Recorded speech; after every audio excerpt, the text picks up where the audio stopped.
What's going on, guys? In today's video, we are starting permanent waves. Rush permanent waves. All week long, we got permanent waves. That's what we're doing. If you're new here, please subscribe. Check out my videos, all kinds of videos, reaction videos, 9 a.m., 4 p.m. with my wife every day. I got bass play-alongs, live performances of bands, musician tips, all kinds of videos. Check it out. In the description below, I have Amazon affiliate links to all things Rush. I got Amazon affiliate links to all kinds of music gear, bass gear that I use. I've got bio info stuff in the description. If you want to support the channel, if you like what I'm doing, all that kind of thing, definitely like and subscribe. Definitely do that. But also, if you want to go above and beyond, I got PayPal and Venmo direct in the description. You can super thanks. We got our mailing address all in the description. Check it out. Thank you. We appreciate it. All right, permanent waves. What do we know? We're at the beginning of the record. This is where I'm doing the what do we know. What do we know about this? Permanent Waves. 7th studio album. Released January 14th, 1980. After touring hemispheres, working on a new album, material showed a shift in the group's sound towards more concise arrangements and radio-friendly songs, such as Spirit of Radio and Free Will, though their progressive rock blueprint is still evident on Jacob's Ladder and Natural Science. Geddy Lee also employed a more restrained vocal delivery. Yeah, I heard that Hemispheres was really tough on him. Compared to previous albums, Permanent Waves was recorded in 1979 at Le Studio in Quebec with Terry Brown. Permanent Waves received a mostly positive reception from critics and became the band's most successful album at the time of its release, reaching number 3 in Canada and number 4 in the US. Certified platinum. Spirit of Radio was a single. Yeah, you've heard Spirit of Radio everywhere. It's on radio. I've heard that was one of the ones that I've both performed and heard before. Okay, background and writing. In June 1979, the band finished its 8-month tour of US, Canada, and Europe in support of Hemispheres. The tour had taken its toll on the group, and for the first time in the band's history, each member agreed to take a 6-week break before starting work on the new album. That's probably a good idea. They regrouped in mid-July 1979 at Lakewoods Farm near Flesherton, Ontario, to write and rehearse new material for 2 weeks. They set up their equipment in the basement and put down what Peart described as giant hodgepodge of an instrumental mishmash. Initially titled Uncle Tenoose during the first session. I don't know what that means, what that says. The piece was not developed further, but sections of it were used as the basis of passages on other songs they would record. A typical day's schedule involved Leifson cooking breakfast for the trio, after which Leifson and Lee worked on musical ideas while Peart gathers notes and walked to a nearby cottage to write lyrics, with Entree News being the only set completed prior to their arrival at Lakewoods Farm. This routine had a productive effect on the three, and with the Spirit of Radio, Free Will, and Jacob's Ladder being put down within several days without considerable effort. Very cool. The new songs marked a shift in the group's musical style towards more concise arrangements and radio-friendly songs, though Peart denied that the band consciously set out to produce commercial music.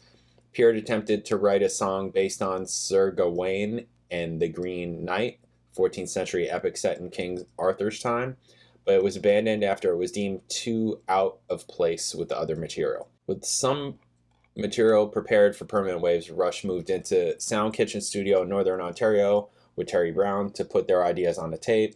Spirit of Radio, Free Will, and Jacob's Ladder were further polished on the warm-up tour during sound checks. By early September, Spirit of Radio and Free Will were being performed live on the band's warm-up tour in August and September 79.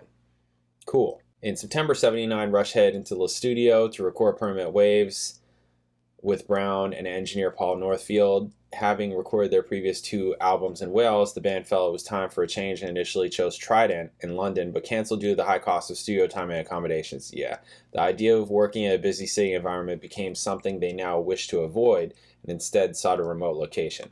The recording sessions involved the band tweaking the settings of instruments and positioning of microphones. They recorded basic tracks with multiple takes until they captured the best performance. Yeah, that's cool. While Lee, Leifson, and Brown began overdubs, Peart began attempting to write another longer song, and after enduring 3 days of writer's block, Natural Science was born. Finn Castello was then brought in to photograph the band in the studio. Cover art director Hugh Sim was also brought in and recorded a piano solo on different strings. Oh, that's why you guys are saying, because yeah, Hugh Sim played on Tears, and I love that one. And I'm like, wow, Hugh Sim, wow, did a great job. Music was composed for Natural Science, and some parts reused from the discarded Green Knight. The water sounds at the beginning of the song was created by splashing oars in the private lake, performed by Brown and studio assistant, and the natural echo outside was used to record various instruments. The rough mixes on the album were complete, and the final mix was completed in 2 weeks at Trident. Upon the album's completion, Lifesense felt unsure about the record and, for a period of time, could not listen to it due to his feeling that it failed to present any fresh ideas. Interesting. His opinion changed when he first heard the album on the radio after its release, realizing he had overreacted. He's like, oh wow, we made the radio? Okay, never mind, we're fine.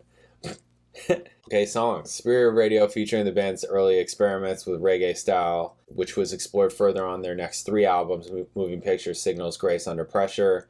Had experimented with reggae-influenced riffs in the studio. Introduction to Working Man on their tours. Decided to incorporate a passage into Spirit of Radio. Lifesense said, to make us smile and have a little fun. Wow. Jacob's Ladder uses multiple time signatures and possesses a dark, ominous feel in its first half. Lyrics are based on a simple concept, a vision of sunlight breaking through storm clouds. The title is a reference to the natural phenomenon of the sun breaking through the clouds' invisible rays, which in turn is named after the biblical ladder to heaven on which Jacob saw angels ascending and descending in a vision. Early in Rush's 2015 R40 tour, Geddy Lee incorrectly stated that the song had never been played live before, but was corrected by fans on the internet. Okay. Entre nous, French for between us. Yeah, I don't sound French, sorry. Did not receive heavy radio airplay and was not performed live until Snakes and Arrows tour in 2007. Okay. While the band began stepping back from the epic song format on this album, the closing track, Natural Science, is more than 9 minutes long and is composed of 3 distinct movements. The lyrics are driven by concepts of natural science. It was featured with a different arrangement on 1996 Test for Echo and a bunch of tours. Okay, cool. So much information. Don't need any more information. Let's just get to it. The first song is The Spirit of Radio. I've heard this. You've heard this. We've all heard this. This is Spirit of Radio. It's classic Rush, right? It's classic Rush. Let's just do this. Bam. Yeah, you just hear that. And you know what it is.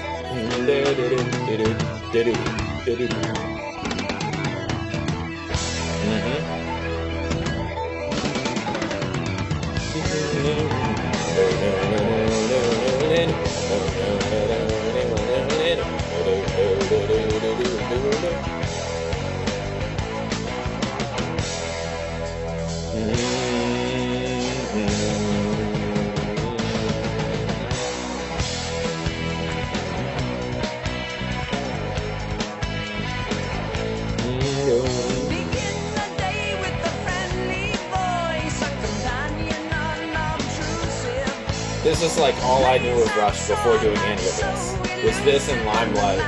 That's mostly it. Crazy, right? I mean, maybe not. Maybe it's not crazy.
That's sick.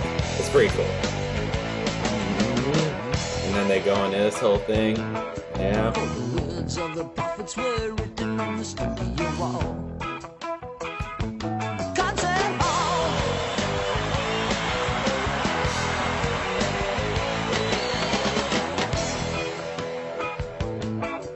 It echoes with the sound of salesmen. Of salesmen. Of salesmen.